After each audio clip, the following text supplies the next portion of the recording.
In this lecture, we will discuss moment of inertia of uniform hollow sphere about diameter. To find moment of inertia of uniform hollow sphere, consider this hollow sphere. हा जो hollow sphere आहे याचं सर्व मास त्याच्या सरफेसवर असतं. इथे hollow sphere सर्वांना माहित असेल, याच्या आतमध्ये मटेरियल नसेल त्याला आपण म्हणतो hollow sphere. तर या hollow sphereचं सर्व मास कुठे असेल? ऑन इट्स सरफेस, या सरफेसवर. This is centre of hollow sphere. This is x axis, this is y axis, this is z axis. तर पहा, to find moment of inertia of single particle, we know the definition of moment of inertia. Consider this axis AB. इथे एक particle असेल, त्याचं मास dm असेल, त्याचं distance या axis पासून r असेल, तर moment of inertia about this axis is dm into this distance square, dm square. म्हणजेच moment of inertia is equal to mr square. तर पहा, ज्यावेळेस आपल्या समोर कंटिन्युअस मास डिस्ट्रीब्युशन असणारी बॉडी असते, कोणती? कंटिन्युअस मास डिस्ट्रीब्युशन, त्यावेळेस आपण काय करतो? सिंगल पार्टिकल असेल तर त्याचा मोमेंट ऑफ इनर्शिया कसा फाइंड करायचा हे आपल्याला माहित आहे. पण जर अशी बॉडी असेल तर त्याची एक जनरल प्रोसिजर आहे, ती प्रोसिजर आपल्याला फॉलो करावी लागते आणि ती प्रोसिजर फॉलो करून आपण या बॉडीचा मोमेंट ऑफ इनर्शिया फाइंड करत असतो. तर पहिला पॉइंट काय आहे? कन्सिडर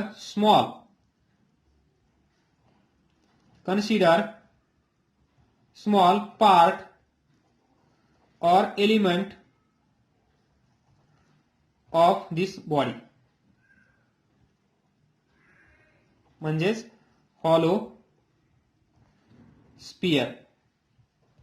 हा जो स्पियर आहे, या स्पियरचा एक छोटासा पार्टिकल आपल्याला कन्सिडर करायचा आहे, तो आपण इथे कन्सिडर करूया. Point P.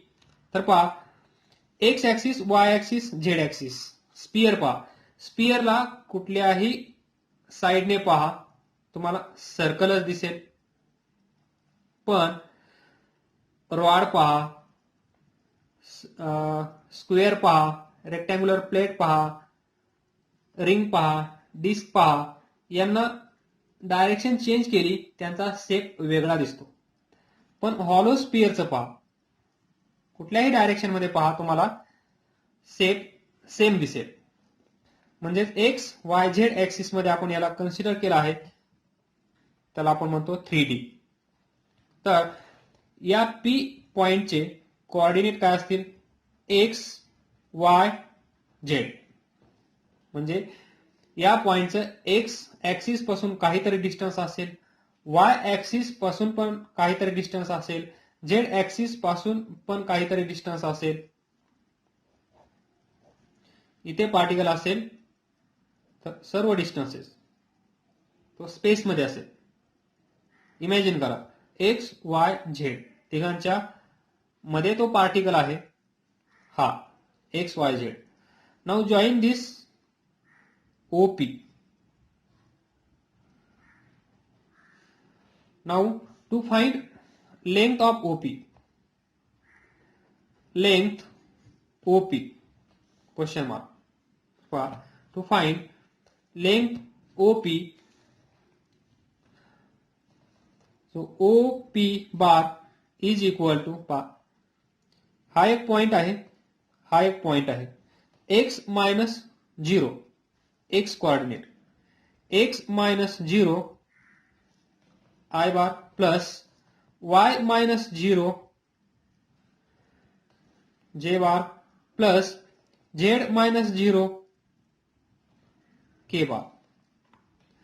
x I yj zk is equal to OP bar. Find magnitude of this OP.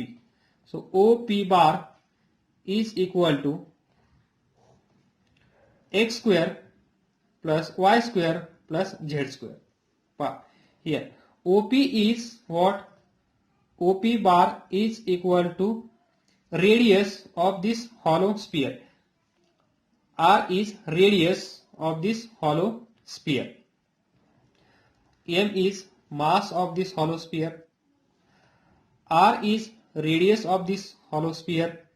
Now see, is equal to R bar on squaring both sides.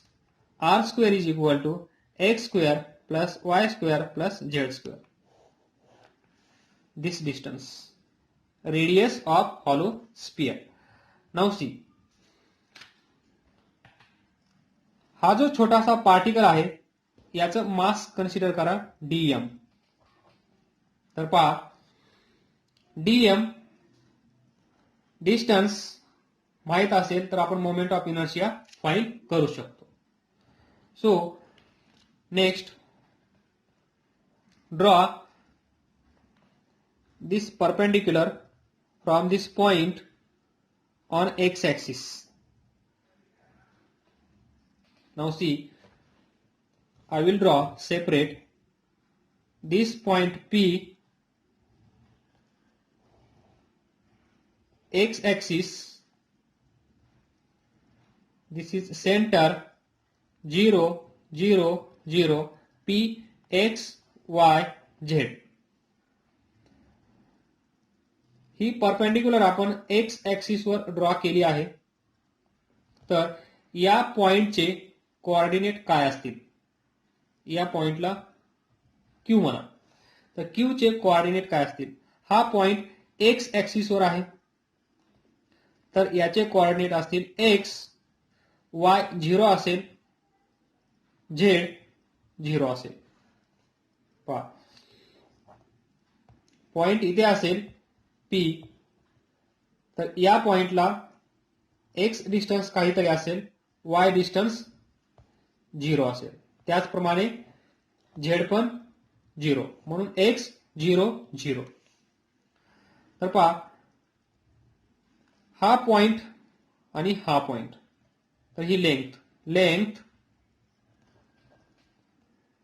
PQ आपण find करू शकतो. By using same this logic, पहा हे काय भेटलं आहे आपल्याला? OP R is equal to x square plus y square plus z square square root मध्ये. त्याचप्रमाणे हे डिस्टन्स पण भेटेल. हे डिस्टन्स किती असेल? Find OQ. Find OQ. तर OQ बार किती येईल? पहा x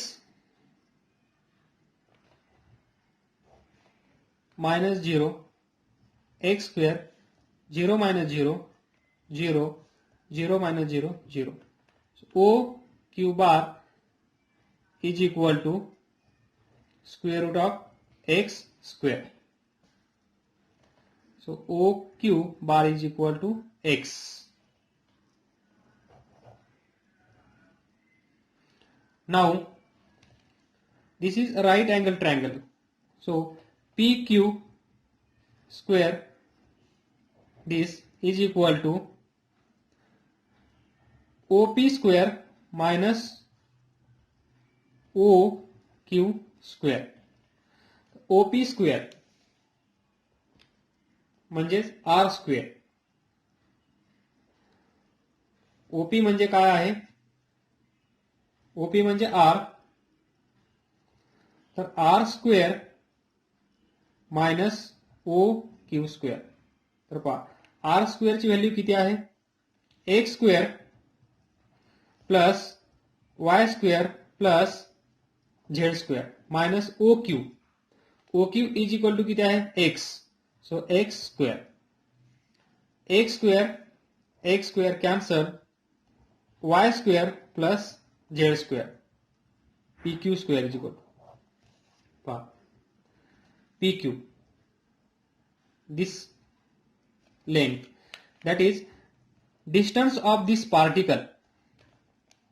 We can write distance of this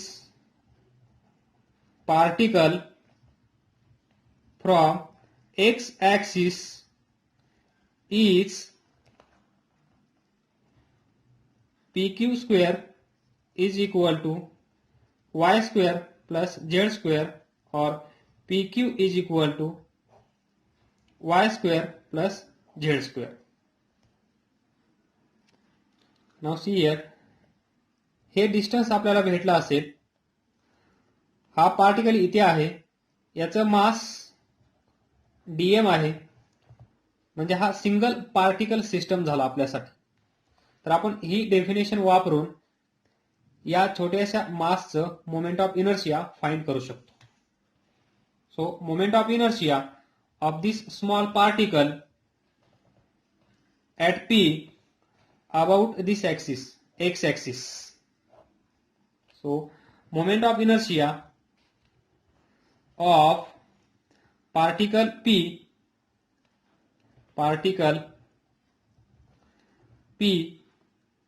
about x axis, काय असेल, छोटासा पार्टिकल, छोटासा मास देईल आपल्याला छोटासा moment of inertia. So D I about X axis is equal to mass DM. हे डिस्टन्स किती आहे पहा इथे, हे डिस्टन्स म्हणजे इथे हे डिस्टन्स काय असेल, याचा स्क्वेअर म्हणजेच PQ स्क्वेअर, ते किती आहे y square plus z square dm mr square, पहा mr स्क्वेअर, छोटासा moment of inertia about X axis. तर पहा, to find moment of inertia of same particle about y axis, distance काय असेल पहा इथे, पहा distance of this particle from x axis is y square plus z square. Similarly, distance of this particle from y axis is x square plus z square.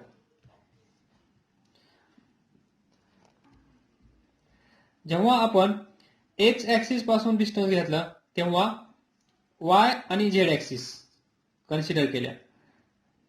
हे logic इथे लावा. जेव्हा आपण y ऍक्सिस पासून डिस्टन्स फाइंड करू तेव्हा ज्या उरलेल्या दोन ऍक्सिस असतील त्या इकडे येतील, x square plus z square. आणि similarly from z axis x square plus y square. Distance of this particle from y axis this, त्यावेळेस x square plus z square. Distance from z axis त्यावेळेस x square plus y square. ज्यावेळेस distance from x axis त्यावेळेस y square plus z square. Same logic, प्रत्येक वेळेस आपण असा triangle बनवू शकतो, फाइंड करू शकतो. एक सॅम्पल काफी आहे. तर पहा, moment of inertia of same particle P about X axis find केला. Similarly about y axis, moment of inertia about y axis is equal to छोटासा मास dm, डिस्टन्स काय असेल x square plus z square. Similarly moment of inertia about z axis is dIz. छोटासा mass, छोटासा moment of inertia. D I Z is equal to dm Z axis म्हणजे काय असेल, X square plus y square. X axis आहे Y आणि Z, Y axis आहे X आणि Z, Z axis आहे एक्स आणि वाय. लक्षात ठेवण्यासाठी तर पहा, to find moment of inertia of hollow sphere about its diameter. इथे पहा, हा hollow sphere X axis, Y axis, Z axis. यालाच आपण असं लिहू शकतो, पहा, X axis, Y axis, Z axis. पहा, या तिन्ही केसमध्ये पहा, केस नंबर 1, 2, 3. एक्स ऍक्सिस म्हणजेच या हॉलो स्पियरची डायमीटर आहे का, ही सेंटर मधून पास होत आहे, ही पण सेंटर मधून पास होत आहे, ही पण सेंटर मधून पास होत आहे, ही पण 2 इक्वल पार्ट करत आहे, ही पण 2 इक्वल पार्ट करत आहे, ही पण 2 इक्वल पार्ट करत आहे. मग सर्कल मध्ये 2 इक्वल पार्ट करणारी लाईन कोणती असते, डायमीटर. मग या एक्स ऍक्सिसला आपण डायमीटर म्हणू शकतो का, या वाय ऍक्सिसला डायमीटर म्हणू शकतो का, या झेड ऍक्सिसला डायमीटर म्हणू शकतो का, तर त्याचा आन्सर असेल हो. तर moment of inertia about X axis, इथे moment of inertia about Y axis, इथे moment of inertia about Z axis. तर Ix इज इक्वल टू, यालाच आपण असं लिहू शकतो, moment of inertia about diameter, moment of inertia about diameter, moment of inertia about diameter. तर पहा, इथे पहा, moment of inertia about X axis, Y axis, Z axis of this small part we have written here. Now see, equation number 1, equation number 2, equation number 3. Add.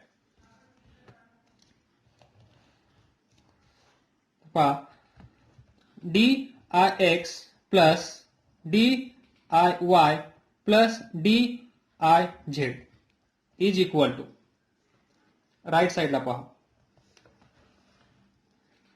dm dm dm. पहा, x x 2 वेळेस आहे, y y 2 वेळेस आहे, z z 2 वेळेस आहे, dm same आहे, common. तर पहा, dm common 2x square 2y square plus 2z square. तर पहा, इथे पहा, moment of inertia about X axis, moment of inertia about Y axis, इथे पहा, moment of inertia about Z axis. या तिन्ही केसचा व्यवस्थित विचार करा. इथला मोमेंट ऑफ इनर्शिया, इथला मोमेंट ऑफ इनर्शिया, इथला मोमेंट ऑफ इनर्शिया सेम येईल का डिफरंट येईल. ही पण डायमीटर आहे, ही पण डायमीटर आहे, ही पण डायमीटर आहे, म्हणजे moment of inertia about diameter in hollow sphere is same. कशी ऍक्सिस काढा, अशी काढा डायमीटर असेल, अशी काढा डायमीटर असेल, अशी काढा, अशी काढा, अशी काढा, कशीही काढा, ती डायमीटर असेल आणि ती त्या हॉलो स्पियरला 2 इक्वल पार्ट मध्ये डिवाइड करत असेल. त्यामुळे moment of inertia about diameter और any axis passing through centre is same. म्हणजेच आपण इथे असं लिहू शकतो का, moment of inertia about X axis is equal to moment of inertia about Y axis, moment of inertia about Z axis. पहा, आणि यालाच आपण कन्सिडर करूया मोमेंट ऑफ इनर्शिया आय. तर पहा, dix diy diz, यालाच आपण असं लिहू शकतो का, बाय दिस लॉजिक 3di म्हणजेच इथे डी ऍड करा, इथे डी ऍड करा, इथे डी ऍड करा, तर इथे डी ऍड करावं लागेल. छोटासा पार्टिकल dix, diy, dij हे सर्व मोमेंट ऑफ इनर्शिया सेम असतील तर त्याला आपण कन्सिडर केलं डी आय, आणि हे सर्व सेम असल्यामुळे यांची सम होईल आणि येईल 3di इज इक्वल टू या साईडला dm 2 2 2 कॉमन घ्या x square y square plus z square. तर पहा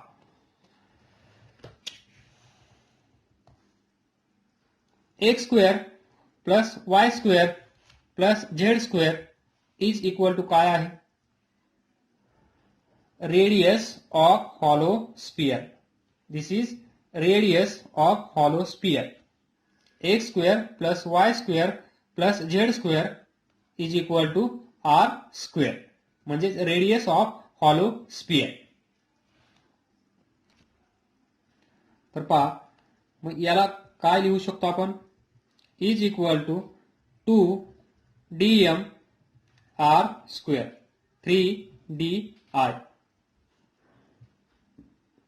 So di is equal to 2 by 3 इकडे येईल dm r square.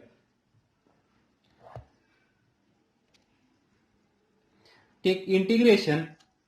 So di is equal to 2 by 3 dm r square. तर पहा r is radius of hollow sphere constant. So 2 by 3 r square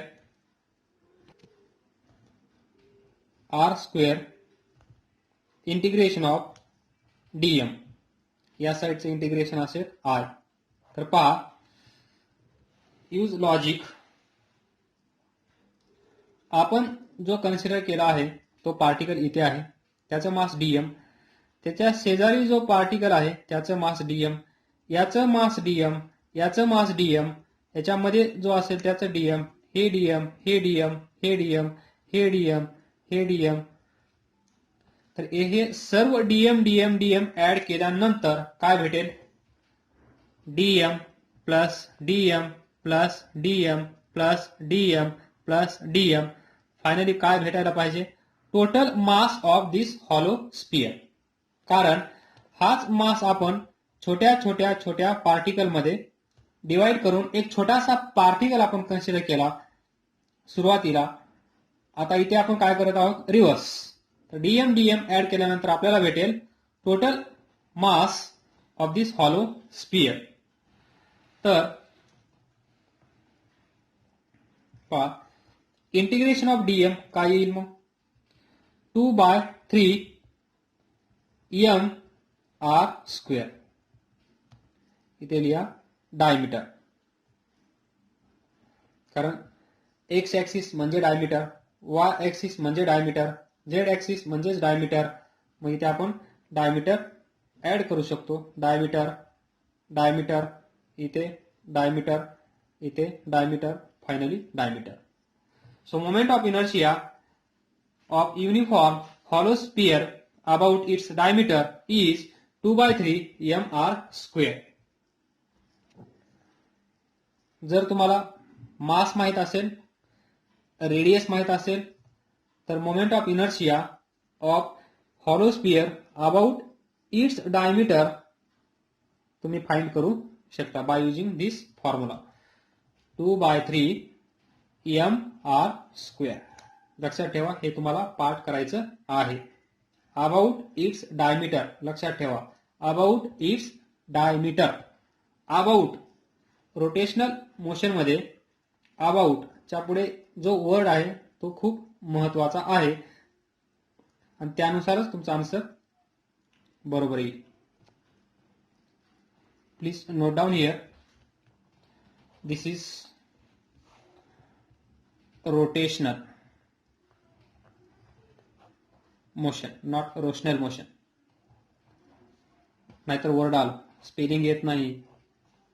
rotational motion, please note here, rotational motion.